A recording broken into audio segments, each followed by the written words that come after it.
नमस्कार, स्वागत है आपका आवाज़ अड्डा में। और चुनाव के बिल्कुल हम लोग करीब पहुंच रहे हैं। 7th फेज़ बाकी है और 4 तारीख को परिणाम, 1 तारीख को एग्जिट पोल। इससे पहले हर वो तरीके से हम लोग समझने की कोशिश कर रहे हैं कि क्या हो सकता है, क्या इश्यूज़ हैं, क्या क्या चीज़ ग्राउंड पे चल रही हैं। तो उसमें बहुत सारे पॉलिटिकल एनालिस्ट से हम लोग बातचीत कर ही रहे हैं, पत्रकारों से बात कर रहे हैं, पार्टीज से बात कर रहे हैं, लेकिन जो पोल डिज़ाइनर हैं, पोल स्ट्रैटेजिस्ट हैं, उनसे भी हमारी बातचीत हो रही है। और आज उसी कड़ी में हम एक ऐसे शख्स से बात करने वाले हैं जिनका नाम नरेश अरोड़ा है और डिज़ाइन बॉक्स नाम की कंपनी के को फाउंडर हैं और पोल स्ट्रैटेजिस्ट हैं, सेफोलॉजिस्ट नहीं है, ऐसा उनका कहना है कि वो पोल डिज़ाइन करते हैं कि कैसे ये चुनाव लड़ा जाए, क्या क्या इश्यूज़ को रेज़ करना है, किसको एम्पलीफाई करना है, ये उनका तरीका है। तो जैसे एक बहुत बेसिक चीज़ कही जाती है, चूँकि मैं ये नरेश जी के बारे में कह रहा हूँ कि टेक्सटाइल के बहुत जानकार हैं, फैमिली बिजनेस था। तो जैसे मरून के 3 शेड्स रखे हैं तो शायद वही बता पाएगा कि कौन सा शेड है इसमें। हम लोग तो देखेंगे सब एक जैसे लगेंगे। तो जो चुनाव की बारीकी है ना, वो जो डिज़ाइन करता है चुनाव, उससे बेहतर कोई नहीं समझ पाता। और इस चुनाव में सबसे ज़्यादा उसी को समझने की ज़रूरत है, क्योंकि इतना कन्फ्यूज़न लोगों ने फैला दिया है कि वो समझना चाहिए हमें। तो नरेश जी से हम लोग इसी बारे में बात करें। नरेश जी, बहुत बहुत स्वागत है आपका CNBC आवाज़ अड्डा पर। और हमने, धन्यवाद वाजपेयी जी, सोशल मीडिया पे, चैनल्स पे इतनी बातें आप लोगों की सुन ली हमने और हमारे दर्शकों ने कि हम बहुत रेट्रिक वाले क्वेश्चंस में नहीं आते हैं, सीधे सीधे काम की बातों वाले क्वेश्चंस में आते हैं। एक वर्ड आप हर क्वेश्चन में कहते हैं, हर इंटरव्यू में आपने बात कही है कि ये इलेक्शन बहुत बोरिंग है। ऐसा क्यों बोलते हैं आप?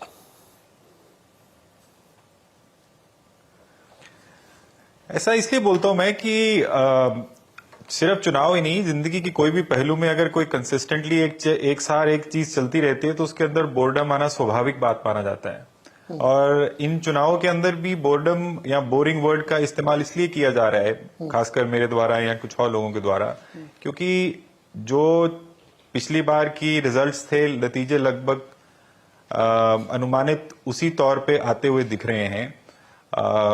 तो उसमें कुछ ऐसी एक्साइटिंग बात नहीं है। जब नंबर्स बहुत चेंज हो, मान लीजिए 2004 में जब चुनाव हुआ, इंडिया शाइनिंग के नारे के बाद जब दुनिया मान रही थी कि भारतीय जनता पार्टी की सरकार आ रही है और सरकार यूपीए की आई, तो वो एक चुनाव रोचक चुनाव माना गया।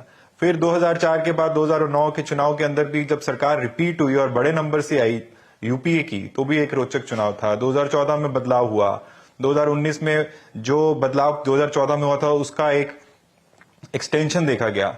अब 2024 में आते आते, क्योंकि तीसरी टर्म जो सत्तारूढ़ पार्टी है वो सीख कर रही है और ऑपोजिशन उनको हटाने के लिए लड़ाई लड़ रही है, बट उसमें ग्राउंड पे ऐसा इंतुजियाज्म दिख नहीं रहा जिसमें लगे कि कोई बहुत बड़ा बदलाव आएगा।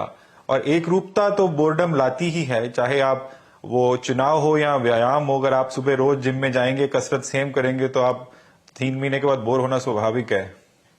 इससे सत्ता पक्ष के लोग काफ़ी खुश हो रहे होंगे कि उनके लिए कोई चैलेंज और चुनौती दिख नहीं रही, क्योंकि आप कह रहे हैं कि सब कुछ वैसा ही एज इट इज रहने वाला। अच्छा, एक ऐसा नहीं है कि चैलेंज ऐसा नहीं मानता हूं मैं कि चैलेंज नहीं है। मैं इनफैक्ट ये मानता हूं कि इस बार सत्तारूढ़ पार्टी के कान ज्यादा खड़े हुए होंगे, उनकी आंखें ज्यादा खुली होंगी, क्योंकि वो मान के चल रहे होंगे जनवरी के माहौल से कि ये एक तरफा चुनाव रहेगा और एक तरफा इसमें उनको जो सीटों का वो नारा देने की कोशिश कर रहे थे उसको पहुंचने की कोशिश करेंगे।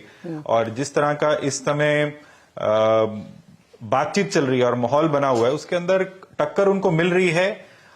टक्कर परसेप्शन में मिल रही है, वोट्स में मिलती है कि नहीं मिलती है 4 जून बताएगा, बट परसेप्शन में जरूर टक्कर मिल रही है उनको, और ये उनके स्ट्रैटेजी में भी दिख रहा है। ये जो बात आपने कही ना कि परसेप्शन में चेंज है, नॉइस बहुत है सोशल मीडिया पे, नैरेटिव्स बिल्ड हो रहे हैं, उस पर काम भी हो रहा है। मैं आपसे एकदम स्ट्रेटली जानना चाहता हूं कि कोई वेव है क्या, या कोई अंडर करंट है क्या, कुछ है ऐसा?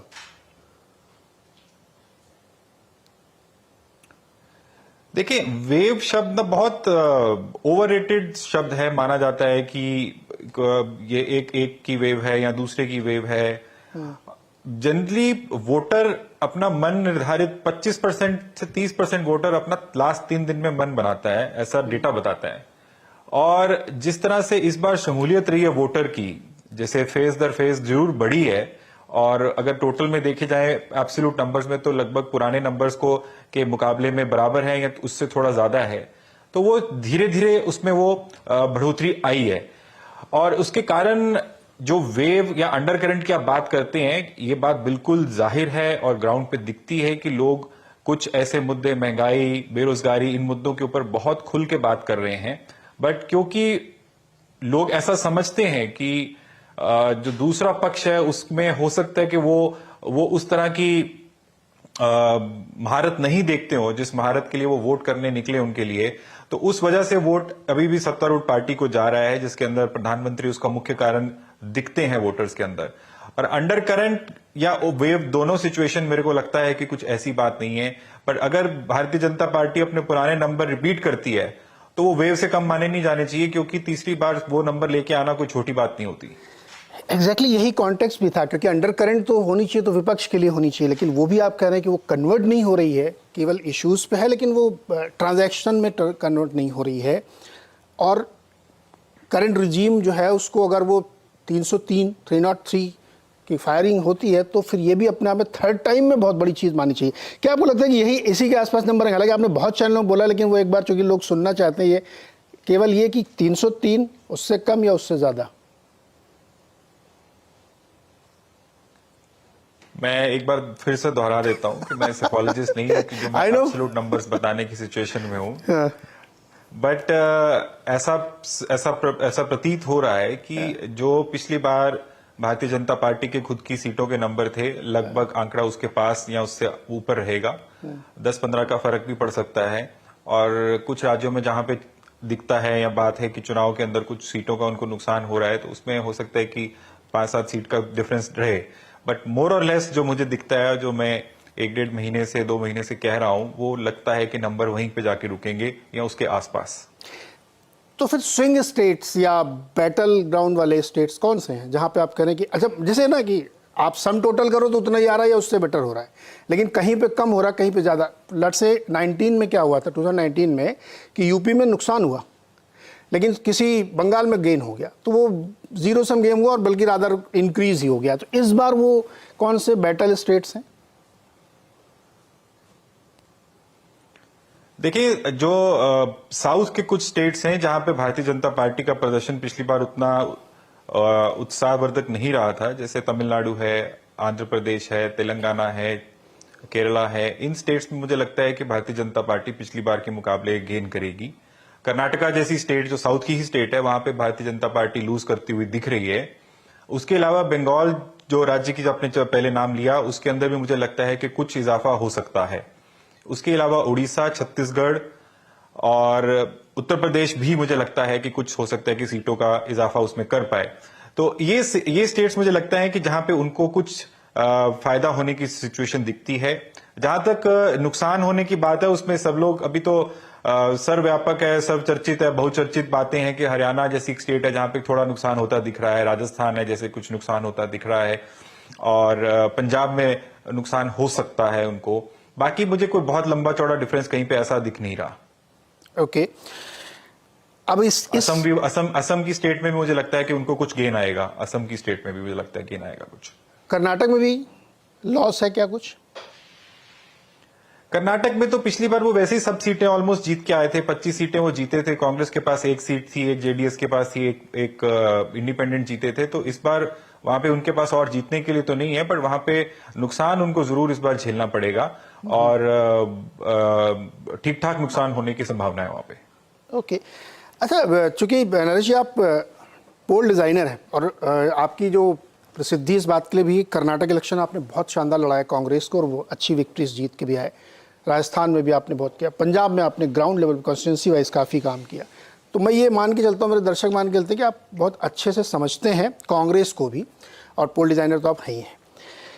जब थर्ड टर्म की मैंडेट लेने के लिए गवर्नमेंट आ रही है, तो ये कहना तो बिल्कुल वाजिब नहीं होगा कि एंटी इनकम्बेंसी नहीं है या बहुत सारे इश्यूज़ नहीं है।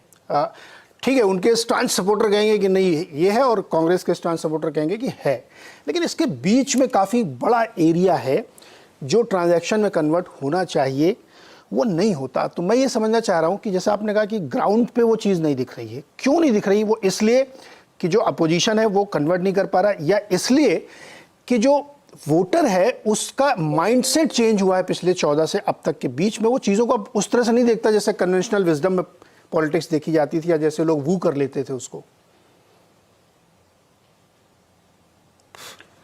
देखिए, इसमें पॉलिटिक्स में एक बहुत बड़ी चीज होती है क्रेडिबिलिटी, विश्वसनीयता। और एक हिस्टोरिकल डेटा ये बताता है कि जब कोई एक वोटर 2 बार से अधिक किसी को वोट देता है तो उसका वोट कन्वर्ट करना बहुत मुश्किल हो जाता है। अब वो जब 2 बार कोई किसी को अपनी आस्था दे चुका है, कोई वोटर किसी को आस्था दे चुका है और उसके बाद तीसरी बार उस वोटर को वो आस्था बदलनी है, तो उसके लिए बहुत स्ट्रांग इमोशन चाहिए। रीजन तो चाहिए, पर रीजन के से बड़ी चीज इमोशन होती है, और वोट्स हमेशा इमोशंस के लिए होते हैं, रीजंस के लिए नहीं होते। बिल्कुल ये बीजेपी के खुद के वर्कर, बीजेपी के पदाधिकारी ग्राउंड पे सबसे ज्यादा आपको बोलते पाएंगे कि इस बार बहुत मुकाबला सख्त है, बहुत कांटे का मुकाबला है, फंसा हुआ है। इस तरह के शब्द बहुत आम प्रयोग में भारतीय जनता पार्टी के लोगों द्वारा किए प्रयोग करते हुए हमने देखा लोगों को। बट वो जो वोटर जब वोट करने के लिए पोलिंग बूथ पे जाता है तो वो ये देखता है कि अगर मैंने वोट पिछली बार मान लीजिए ए पार्टी को डाला था, तो अब मैं बी पार्टी को डालने जा रहा हूं, तो क्या मैं उस पार्टी में या उस पार्टी की लीडरशिप में उतनी आस्था दे सकता हूं जितनी मैंने पिछले वाले को दी थी। वहां पे मुझे लगता है कि कहीं पे अभी भी विपक्ष को अपनी जो आस्था, जो लोगों की आस्था उनके प्रति है, उसको बढ़ाने की आवश्यकता लगती है, क्योंकि वोटर बहुत समझदार होता है। हम लोग मान के चलते हैं कि वोटर किसी हवा में बह के या किसी इमोशन में बह के वोट डालता है। वोटर की अब इंडिविजुअल स्टेक रहता है। मैंने ये पहले भी बोला है कि वोटर अब बहुत ट्रांजैक्शनल हो गया है। वोटर ये देखता है कि अगर मैं पोलिंग बूथ पे जाके ईवीएम का बटन दबाता हूं तो उससे मुझे क्या मिलता है, और उसमें ये नहीं है कि एब्सोल्यूट टर्म्स में उनको कुछ मिल रहा है। मान लीजिए उनकी इमोशंस किसी एक सेंटिमेंट के लिए है, तो उस क्या सेंटिमेंट को के वो प्रति वो अपना वोट डाल रहे हैं, नेशनलिज्म के प्रति है, लीडर के प्रति है, कुछ उसको हाथ में मिल रहा है अगर लोअर इनकम ग्रुप का है। ये सब चीजें वोटर ध्यान में रखता है और देखता है कि कौन मुझे दे सकता है। इसका सबसे बड़ा उदाहरण मैं पिछले चुनाव का बताऊंगा कि पिछले चुनाव में एक किसान निधि का प्रयोग भारतीय जनता पार्टी ने 2000 रुपया 3 महीने में किसान को देने की बात की थी, 6000 रुपया सालाना। कांग्रेस पार्टी ने 6000 रुपया महीना देने की बात की थी, 6 गुना ज्यादा। पर फिर भी वोटर ने अपनी आस्था भारतीय जनता पार्टी में दिखाई, ना कि कांग्रेस पार्टी के 72,000 में, जबकि स्कीम वो बहुत अच्छी थी। मिनिमम इनकम की गारंटी थी, न्याय की बात थी, एक्सेट्रा एक्सेट्रा बातें थी। बट उसके बावजूद वोटर ने आस्था भारतीय जनता पार्टी में दिखाई। और उसके बाद इस बार जब चुनाव हो रहा है तो आपने देखा होगा कि एक नया प्रयोग किया भारतीय जनता पार्टी ने, जो कांग्रेस का प्रयोग था, जिसका नाम था मोदी की गारंटी। अब गारंटी शब्द का इस्तेमाल क्यों किया गया? गारंटी शब्द तो कांग्रेस का शब्द है। कांग्रेस ने असम में सबसे पहली बार गारंटी शब्द का इस्तेमाल किया था, और गारंटी शब्द का इस्तेमाल वहां भी इसलिए किया गया था कि देखा जा रहा था या पाया गया कि कांग्रेस पार्टी की लीडरशिप के अंदर लोगों की क्रेडिबिलिटी, लीडरशिप की क्रेडिबिलिटी लोगों में उतनी नहीं है। तो कुछ ऐसा बात की जाए कि मान लीजिए हम किसी को बोलते हैं हम तुमसे वादा करते हैं, हम तुमसे प्रॉमिस करते हैं, और एक शब्दावली होती है हम तुमको गारंटी देते हैं। तो गारंटी वर्ड के मायने बढ़ जाते हैं कि भी आप जो बात कर रहे हैं उससे आप उस पे खड़े रहने की कोशिश करेंगे। वो गारंटी का प्रयोग असम में तो उतना पास नहीं हुआ, बट वो कर्नाटका में, हिमाचल में, राजस्थान में इन सब चीजों का प्रयोग पास हुआ, और वहां पे एक भारतीय जनता पार्टी ने मोदी की गारंटी राजस्थान में दी। वो इसलिए कि हम जो कह रहे हैं, क्योंकि बहुत सी चीजें हैं जिसपे भारतीय जनता पार्टी ने अपने संकल्प पत्र में वादे किए थे जो नहीं पूरे हो पाए, और भारतीय जनता पार्टी के वर्कर या भारतीय जनता पार्टी के समर्थक भी ग्राउंड पे उसको डिफेंड नहीं कर पाते। तो इसलिए वो मोदी की गारंटी वर्ड का इस्तेमाल किया गया, लाई गई कि भाई मोदी, अगर मोदी की क्रेडिबिलिटी सबसे आगे है, कि प्रधानमंत्री की बात लोग मानते हैं, तो उनकी बात के साथ गारंटी जोड़ी जाए, ताकि लोगों को जो अब भारतीय जनता पार्टी या उनके मुख से कहा जाए उस पे लोग विश्वास कर सकें। क्योंकि अदरवाइज क्वेश्चंस लोगों के पास ज्यादा है और भारतीय जनता पार्टी के पास आंसर्स नहीं है उन बातों के। बट उसके बावजूद बहुत से अलग अलग फैक्टर हैं, जो स्कीम्स उन्होंने चला रखी हैं, जो डायरेक्ट बेनिफिशियरी सिस्टम से उनको वोट का लाभ होता है, जो उनका चुनावी मैकेनिज्म है, मशीनरी है जो वोट लाके देती है उनको, वो सबका कॉम्बिनेशन जो है मुझे लगता है कि कहीं ना कहीं उनको फिनिशिंग लाइन के पार पहुंचा देगा। और इसलिए जो आपने बात कही कि भी क्यों वो मुद्दे होने के बावजूद विपक्ष को उसका एनकैशमेंट नहीं हो रहा, तो मैं उसमें सबसे बड़ी चीज क्रेडिबिलिटी और कंसिस्टेंसी का लैक देखता हूं। और अगर क्रेडिबिलिटी और कंसिस्टेंसी में बढ़ाया जाए तो विपक्ष को इसका लाभ जरूर होगा, क्योंकि बहुत स्टेट्स में हुआ भी है। आपकी बात से मुझे ये समझ में आ रहा है कि मोदी जी की जो पॉलिटिकल कैपिटल है वो बहुत विशाल है, और इसको कॉर्पोरेट लैंग्वेज में कहें तो ब्रांड इक्विटी बहुत ही स्ट्रांग है, उसको डेंट करना मुश्किल है। लेकिन जब कर्नाटक में गारंटी दे रहे हैं, वो फ्री बस राइड करा रहे हैं वीमेन को और पैसे भी दे रहे हैं, सब कुछ दे रहे हैं, आपने ही वो इलेक्शन लड़ाया, 100 नॉट आउट पेट्रोल डीजल के दाम आपने कराए, वो वहाँ वर्क कर रहा है, लेकिन नेशनल लेवल पे वो वर्क नहीं कर रहा है। तो फिर तो ये सीधे सीधे कहा जाए कि आपने जो कहा कि क्रेडिबिलिटी इशू, मतलब राहुल गांधी की क्रेडिबिलिटी में प्रॉब्लम है, प्लस उनके स्ट्रेटजी में भी प्रॉब्लम है। देखिए, व्यक्ति विशेष की यहाँ पे चर्चा करना अच्छी बात नहीं है। पार्टी ले लीजिए, कांग्रेस। हम बात कर रहे हैं कि आपने पूछा विपक्ष और पक्ष की बात। प्रधानमंत्री सत्ता में है, 10 साल से सत्तासीन है, और वहां पे उनको जो काम वो कहते हैं, करते हैं, घूमते हैं, उसके ऊपर लोगों को विश्वास है, इसलिए वो आज तक प्रधानमंत्री हैं और आगे बनने की संभावना है उनकी। बट अगर विपक्ष के अंदर एक नेता नहीं है, विपक्ष के अंदर पूरा नेतृत्व इंडिया अलायंस बना रखे हैं उन्होंने, और सब नेता अपने अपने राज्यों के मुख्यमंत्री हैं, एक बार नहीं मल्टीपल टाइम मुख्यमंत्री हैं, और बहुत लोगों ने बीजेपी को हराया। अरविंद केजरीवाल ने बीजेपी को 2-3 बार दिल्ली में शिकस्त दी, ममता बनर्जी ने अभी बंगाल में शिकस्त दी। इसके अलावा भी जो मान लीजिए तेजस्वी यादव हैं, अखिलेश हैं, ये सब भी अपने अपने क्षेत्रों में, अपने अपने राज्यों में पैठ रखते हैं और वोट रखते हैं। बट इन सबके वोट मिला के भी विपक्ष अगर इस तरीके का क्रेडिबल सोल्यूशन, ऑल्टरनेटिव, जो टीना फैक्टर की चर्चा होती है, वो नहीं प्रोवाइड कर पा रहा, तो कहीं ना कहीं उस क्रेडिबिलिटी के ऊपर क्वेश्चन मार्क उठता है कि क्या लोग अगर भारतीय जनता पार्टी से या किसी पॉइंट पे प्रधानमंत्री से भी नाराज हैं, तो क्या दूसरे को उस क्षति का फायदा दे रहे हैं? तो उसका आंसर लगभग ना में दिखता है कि उसकी वजह से लोग वोट नहीं कर रहे। बट इसमें एक बहुत इंपॉर्टेंट बात आपके दर्शकों के लिए भी है कि लोकल फैक्टर्स 10 साल में बहुत बड़े हो जाते हैं, छोटे नहीं रहते हैं। क्योंकि 10 साल कोई आदमी सांसद रहे, उसके वहां पे कुछ गिले शिकवे बढ़ते हैं, उसके बाद नीचे विधायक होते हैं, विधायकों के साथ रिश्ते होते हैं, विधायकों के जरिए ज्यादा स्टेट का काम होता है, सांसद के पास एग्जीक्यूटिव पावर्स बहुत कम होती हैं, तो उस लोकल फैक्टर्स भी जो है इंपैक्ट करते हैं। बट उसके अंदर जब लोकल फैक्टर, मान लीजिए भारतीय जनता पार्टी का कोई सांसद है और उसकी लोकल इनकम्बेंसी बढ़ जाती है, तो यहां तो भारतीय जनता पार्टी उनकी टिकटें काटने में जो मशहूर मानी जाती है और काटती भी है कि हमारे पास बड़ा चेहरा है, हम किसी और को भी लेके आएंगे और बड़ा चेहरा हमारा प्रधानमंत्री का चेहरा, उसके सिर पे हमारे को वोट मिलेंगे। वो फैक्टर विपक्ष में नहीं है। वो विपक्ष के, अगर विपक्ष के किसी कोई कैंडिडेट कमजोर है या कैंडिडेट के प्रति इनकम्बेंसी है, क्योंकि कई क्षेत्रों में ऐसा भी होता है कि आदमी सांसद नहीं बनता पर टिकट देने के लिए किसी और पार्टी के पास, विपक्ष के पास ऑल्टरनेटिव नहीं होता, बट उस कैंडिडेट को अपने वोट के अलावा सेंट्रल लीडरशिप या पार्टी के नाम से वोट की क्रेडिबिलिटी भी मिले, तो वो ज्यादा उसकी जीतने के चांस बढ़ते हैं। वो विपक्ष के अंदर मुझे लगता है कि कहीं ना कहीं अभी और मशक्कत करने की आवश्यकता है। Very interesting. आपने चूंकि काम बहुत किया, तो मुझे एक सवाल ये आपसे समझना है कि किस तरह के इश्यूज बहुत ज़्यादा इम्पैक्ट करते हैं। वो लोकल हैं, बड़े हो जाते हैं, आपने जैसे बताया, उसमें कोई भी इशू हो सकता है जो आपके हिसाब से लगता है कि बहुत ज़्यादा इम्पैक्ट करता है, उसको किसी भी गवर्नमेंट को एड्रेस करना पड़ेगा। वो महंगाई हो सकता है, बेरोजगारी हो सकता है, राष्ट्रवाद हो सकता है, राम मंदिर हो सकता है। इमोशनली क्योंकि आप डिज़ाइन करते हैं तो आप ये सब बहुत बारीक से चीज़ों को डाइसेक्ट करते होंगे, तो what are the issues which impact most? Simple है, इसमें कोई रॉकेट साइंस नहीं है, कोई इलेक्शन स्ट्रेटेजिस्ट, पोल स्ट्रेटेजिस्ट की जरूरत नहीं है। इसमें बहुत साधारण सी बात है कि रोजमर्रा की जिंदगी के जो मसले होते हैं, अगर आप उनको हल करने की तरफ, उसको निजात दिलाने की तरफ, और जो घर के बच्चे हैं, मान लीजिए एक 4 लोगों का परिवार है और उस 4 लोगों के परिवार में एक पिता है, एक माता है, एक बेटा है, एक बेटी है। आप भी पेरेंट होंगे या आप जो आपके दर्शक है पेरेंट्स होंगे, उनकी सबसे बड़ी चिंता यह रहती है कि उनके बच्चों का भविष्य कैसे बने। और बच्चों का भविष्य बनाने के प्रति जब आप बात करते हैं, उसके अंदर रोजगार भी आ जाता है, उसके अंदर रोजमर्रा की जिंदगी की चीजें भी आती हैं। ये चीजों के साथ अगर आप जुड़ते हैं, एक नेता जुड़ता है, एक कार्यकर्ता जुड़ता है, एक पार्टी जुड़ती है, तो उसका जरूर लोग उसमें उसका संज्ञान लेते हैं, क्योंकि at the end of the day हर आदमी को पहले अपना घर है, उसके बाद सब कुछ है।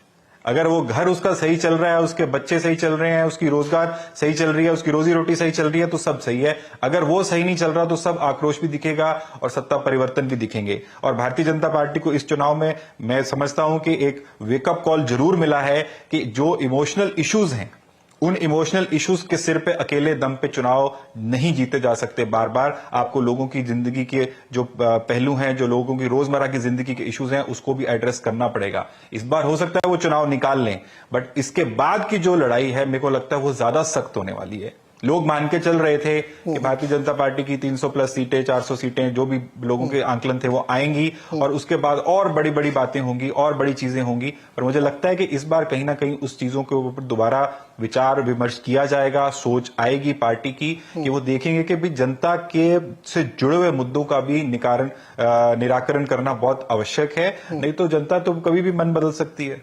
राइट। अच्छा, दो चीजें आप कह रहे हैं, एक कह रहे हैं कि वोटर बहुत ट्रांजैक्शनल है, ये सच भी है भी है, और एट द सेम टाइम वो बहुत इमोशनल भी है। इमोशनल इन द सेंस कि उसको एक एम्बिशंस सेल किए जाते हैं, मार्केटिंग लैंग्वेज में कहें। इन दोनों के बीच में जब वो बटन दबाने जाता है तो वे कैसे करता है वो? आपने अभी बहुत अच्छे समझाया कि आपकी फैमिली का फ्यूचर क्या है, ये ट्रांजैक्शन से तय होगा, लेकिन दूसरी तरफ आपके अंदर एक प्राइड है, एक सेंस है, एक अलग तरीके की फील है, कैसे वे करते हैं वोटर लोग? सी, इमोशंस आपकी हर बात के साथ जुड़े हैं। मान के चलते हैं कि कोई वोटर ट्रांजैक्शनल है, एक आवास योजना की चर्चा कर लेते हैं एग्जाम्पल के तौर पे। उसमें पक्के घर बना के दिए जाते हैं जिन लोगों को आवश्यकता रहती है। अब पक्के घर सरकार जिनको देना चाहती है उनकी संख्या और जितनी बनते हैं उससे तो बहुत डिफरेंस है आपस में, बहुत लंबा चौड़ा डिफरेंस है उसके अंदर आपस में। बट विश्वसनीयता का सिस्टम यह बनाया गया या मार्केटिंग का सिस्टम यह बनाया जाता है कि जिसके अंदर अगर मान लीजिए मुझे पक्का घर चाहिए पर मुझे नहीं मिला, मेरे बगल वाले को मिल गया, तो मेरे को यह आस बनती है कि अगर सामने वाले को मिला तो मुझे भी मिलेगा। ये इमोशन है। अगर वो इमोशन आपके अंदर जागृत रहेगी कि भाई आज नहीं तो कल मेरा निराकरण होने वाला है इस ABC कैंडिडेट के साथ, तो वो इमोशन आपके साथ जुड़ी रहेगी। आपको वो उसमें आप वोटर को माइंड चेंज नहीं कर सकते। बट अगर वोटर को ये लगने लग जाए कि नहीं ये बात गलत है, ये झूठ है, इसके अंदर ये चेंजेस, ये जो बात कही जा रही है ये नहीं हो पाएगी, तो उसके अंदर फिर आपकी इमोशन आपके अगेंस्ट भी जाती है। तो इमोशन का ट्रांजैक्शन से डायरेक्ट कोरिलेशन है। आप ये बिल्कुल, मैं इस बात को स्पष्ट करना चाहता हूं कि अगर मान लीजिए कोई राष्ट्रवाद के मुद्दे के ऊपर भी वोट डालने जा रहा है तो उसका उस चीज में आस्था है कि भाई इस मेरे को राष्ट्रवाद के साथ मेरी इमोशन है और मुझे इस इमोशन पे वोट डाल के आना है। तो इसका आपस में बिल्कुल direct contract, direct association correlation है और वोटर उस हिसाब से ही वोट डालता है। Very interesting. अभी तो ब्लैक बॉक्स थ्योरी बना दिया आपने कि क्रेडिबिलिटी भी है, ट्रांजैक्शन भी है, इमोशन भी है। देखिए सारे एक बॉक्स अभी खाली है, उसको भी फिल करेंगे, लेकिन उससे पहले एक चीज़ और आप समझना चाहते हैं। आधी आबादी, विमेन वोटर, ये लोग कैसे सोचते हैं? इनके लिए भी आप लोग डिज़ाइन करते हैं, साइकोलॉजी आप समझते हैं, कैसे सोचती हैं ये लोग? जी, आधी आबादी बहुत इंपॉर्टेंट रोल प्ले करते हैं अब। और इससे पहले जब, आज से पहले जब 10, 15, 20 साल पहले जब चुनाव जब लड़े जाते थे और उससे पहले की बात करें तो घर में जो संचार के साधन है बड़े सीमित होते थे। एक अखबार घर में आता था, घर का बड़ा आदमी अखबार पढ़ता था और वो राय बनाता था कि उस आज के देश के मुद्दे के ऊपर या प्रदेश के मुद्दे के ऊपर ये राय है, और उस राय के उस जो घर की औरत थी या घर के जो और वोट करने वाले लोग थे वो सुन लेते थे और मान लेते थे, और वोटिंग का पैटर्न एक फैमिली का सेम माना जाता था। आज आप देखें ऐसे बहुत घर आपको मिलेंगे जहां पे अगर मान लीजिए कोई 3 कॉर्नर या 4 कॉर्नर स्ट्रॉन्ग कॉन्टेस्ट है तो लोग 3-4, एक फैमिली के मेंबर 3-4 पार्टी को भी वोट डाल के आते हैं, जिसके अंदर जो लेडीज हैं अब अपने घर वाले की या अपने घर वालों की मर्जी से वोट डाले, ये रीति बहुत कम होती जा रही है और ये बहुत चुनाव में हम देखते भी हैं। और जो इस बार की जो बीजेपी की सरकार अगर बनती है, जो नंबर्स की हम बात कर रहे हैं, तो उसमें ये विमेन वोटर का बहुत इंपॉर्टेंट कंट्रीब्यूशन रहेगा, क्योंकि मुझे पर्सनली उनका प्रधानमंत्री के प्रति कोई आकर्षण कम होता हुआ दिखता नहीं है और उनकी आस्था उसमें है। वो चाहे उज्ज्वला योजना के थ्रू आई, बाद में सिलेंडर उनको मिले नहीं मिले, जो भी बातें रही, बट उनका आकर्षण और विश्वास प्रधानमंत्री के प्रति मुझे दिखा। और पंजाब को छोड़ के, क्योंकि पंजाब के अंदर कुछ रिलेशन बीजेपी का अलग हो गया पिछले कुछ सालों के अंदर, तो विमेन वोटर्स के लिए बिल्कुल आपको सोचना पड़ता है, क्योंकि विमेन्स बहुत इंडिपेंडेंटली और एम्पावर्ड होकर वोटिंग करते हैं अब, चाहे वो गांव देहात की बात हो चाहे शहरों की बात हो। तो विमेन वोटर्स के लिए बिल्कुल ध्यान रखा जाता है और रखा जाना चाहिए, और भारतीय जनता पार्टी इस पर बहुत मेहनत करती है और बहुत जुड़ाव रखती है विमेन वोटर्स के साथ। और आप देखते भी हैं कि कई इस तरह की जो स्पेक्टिकल चीजें भी वो करते हैं, जिसमें जो एक सिंबॉलिक मैसेजिंग भी जिससे जाए कि विमेन वोटर के प्रति उनका क्या जो है वो अफेक्शन है।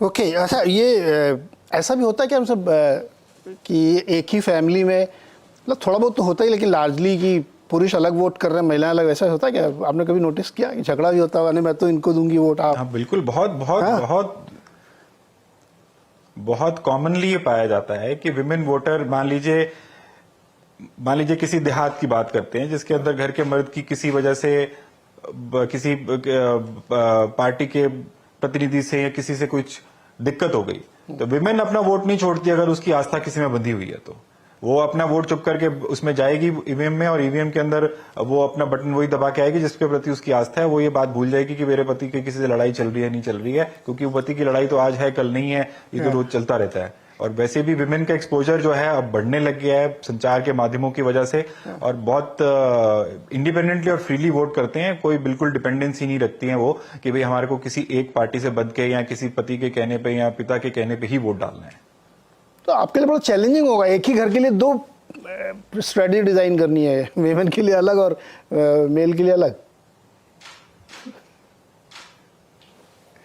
आप एक घर में अगर आप इसमें डिफिकल्टी नहीं रहती है, सोचने के पॉइंट ऑफ व्यू से करना और सोचने में फर्क होता है कि आप एक घर में जब आप एक घर को खुश करने की कोशिश करें कि घर के अंदर जो जरूरतें हैं, घर की जो दिक्कतें हैं, उसको अगर आप सॉल्व करें।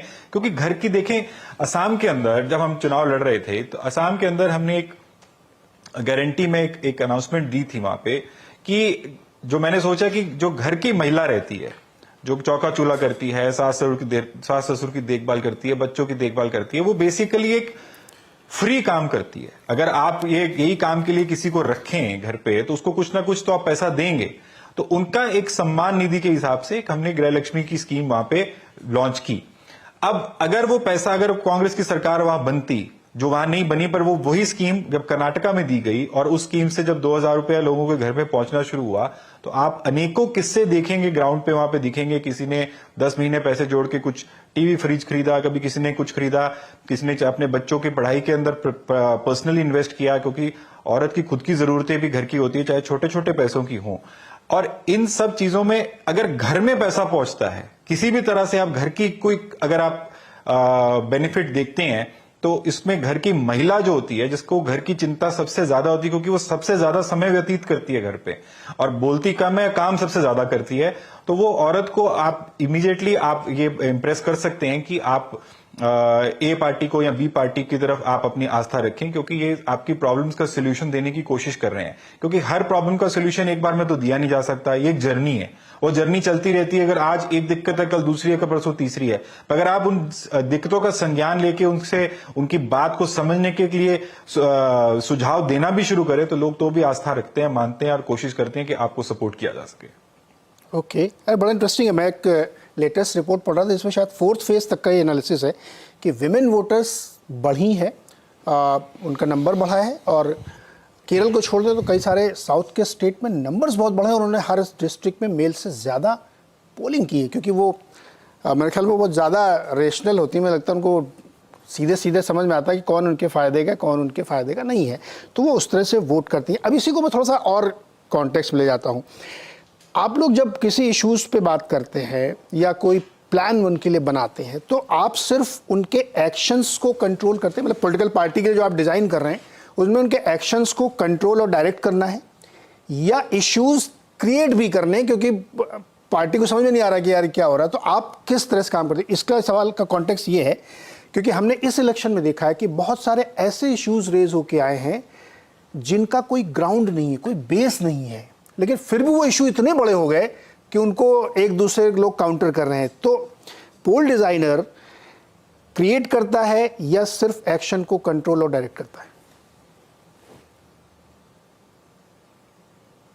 पहली बात तो ये है कि जो इश्यूज इस बार आप कह रहे हैं कि जिनका ग्राउंड कनेक्ट नहीं है और वो बड़े हो गए, उसमें बहुत बड़ा योगदान आप लोगों का भी है सर। वो मीडिया ने सिर्फ इश्यूज वही चलाने की कोशिश की जो हेडलाइन मेकिंग इश्यूज रहते हैं, कि उससे वोटर का कोई लेना देना खास नहीं है। अगर ग्राउंड पे पूछा जाए तो वोटर को कभी मालूम भी कई बार नहीं होता कि वो क्या इश्यूज हैं। बहरहाल जो आपका सवाल है डायरेक्टली, उसका मैं आपको ये जवाब देना चाहूंगा कि उसके अंदर हमारा काम ये रहता है कि ग्राउंड की सिचुएशन को असेस करके, रीड करके, हमारी बेस्ट ऑफ कैपेबिलिटी से ग्राउंड वो प्रेजेंट करना जो जिनके साथ भी हम काम कर रहे हैं, और उसमें बताना कि ये इश्यूज हैं जिनका हमारे हिसाब से जनता के साथ ज्यादा जुड़ाव है, इनके सोल्यूशंस की आवश्यकता है।